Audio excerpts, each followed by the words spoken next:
in the market for some CDs at the National Smooth? No. No, I listen to all my stuff digitally. What up, YouTube? Ed WeskerGriff coming back with my Day 3 recap. Friday from the National. Had a awesome time at the show today. Was able to add a couple cool cards into the collection, including one card that I saw on Thursday. Circled back today, Friday. Got talking with the dealer. He was super motivated to sell. He was making a lot of transactions. So was able to finally land this card. I figure I'll start off and show it first. This is from 2004 Upper Deck. This is the Sweet Spot Classic Signatures. This one is numbered out of 25 of Hall of Famer Harry Kalas. So as soon as I saw this card, I knew I wanted to add it into the collection. Harry Kalas was the voice of my childhood, Phillies broadcaster for many decades, just an iconic voice. And he also was the voice of NFL films. That's how a lot of people outside of Philadelphia know him. But him and Richie Ashburn, huge for many Philly fans. It is the sound of the Phillies. Him and Richie Ashburn. But just he's our Vince Scully basically. Sadly, he passed away in 2009, and man, I still miss him. Still miss hearing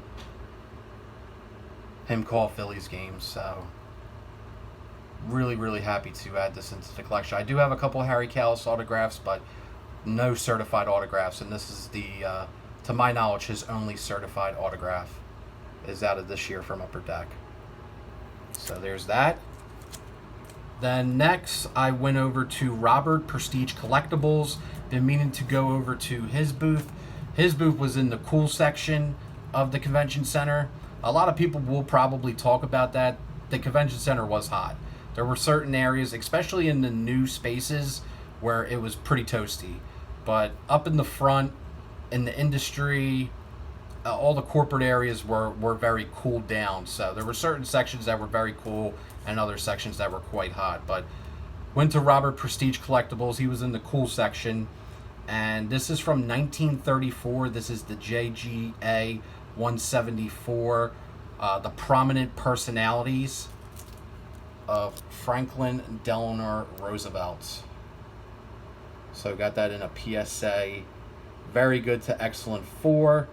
I didn't realize it, but this is actually a Pop 1. This is the highest graded example. So this just really caught my attention because it's before World War II started. It's a Japanese depiction of Franklin Delano Roosevelt.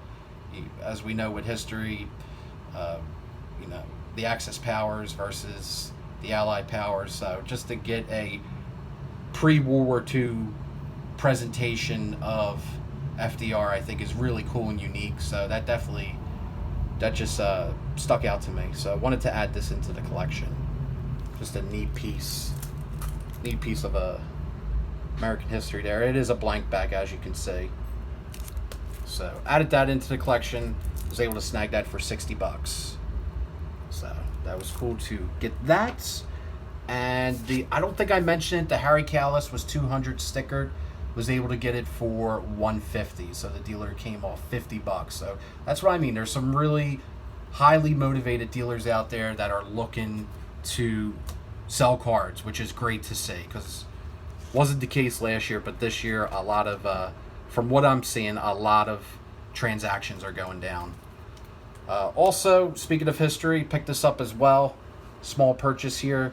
Got this for $15. This is a General Douglas MacArthur, the Man of the Hour pin.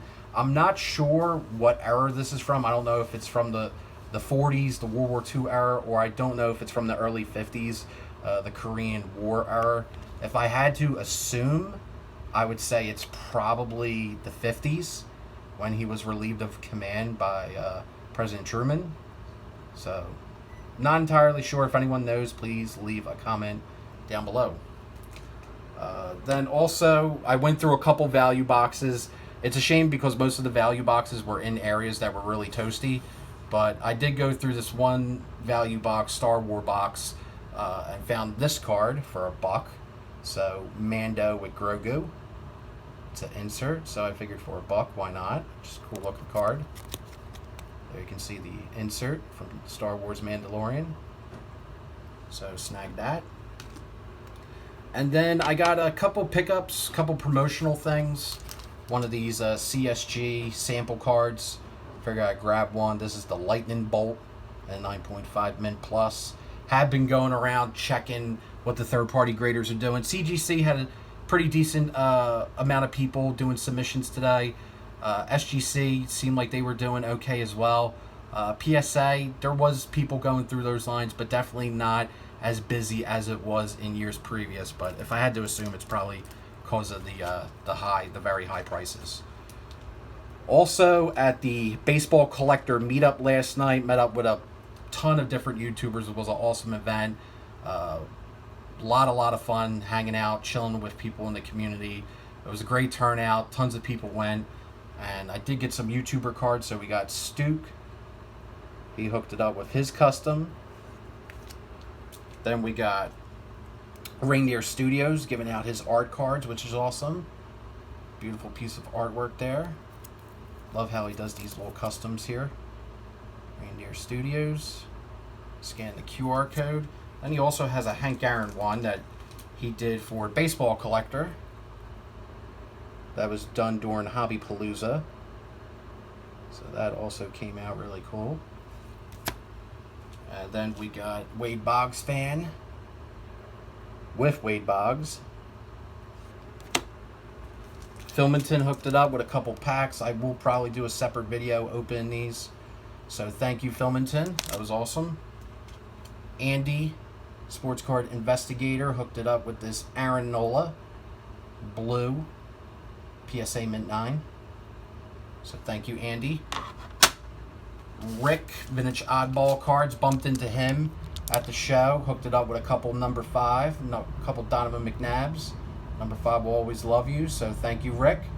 Appreciate that. There's also some Gavin Lux cards in here. So that's cool. And the last card here is a card that Baseball Collector actually gave to me. Funny story about this card. I'm not sure if he'll tell it on his channel, but he got selected for the Topps Q&A, and he was going to it. I was standing in the lobby waiting to go back to my Airbnb with a couple people, and he told us he was going to the Topps Q&A. And I told him, I said, listen, they're probably going to give away a Corbin Carroll autograph card. So when you get the card, come back to me. I'll take it, we'll flip it, and we'll split the proceeds.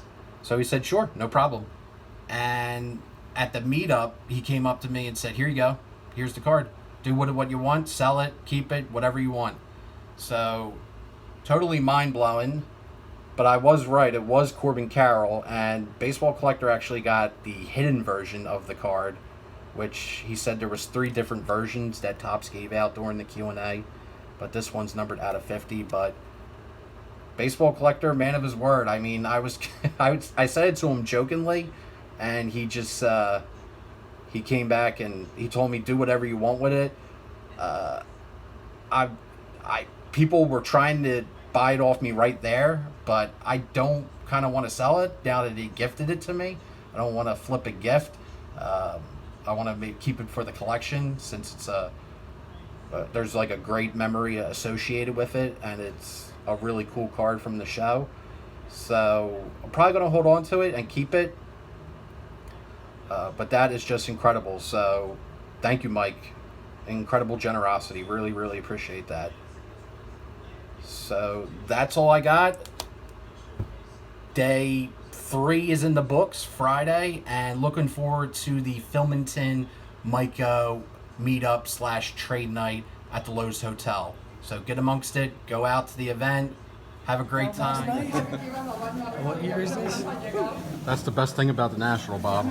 Complimentary water. 2. Ice cold. Well, it's VIP package for itself. It's mediocrely cold.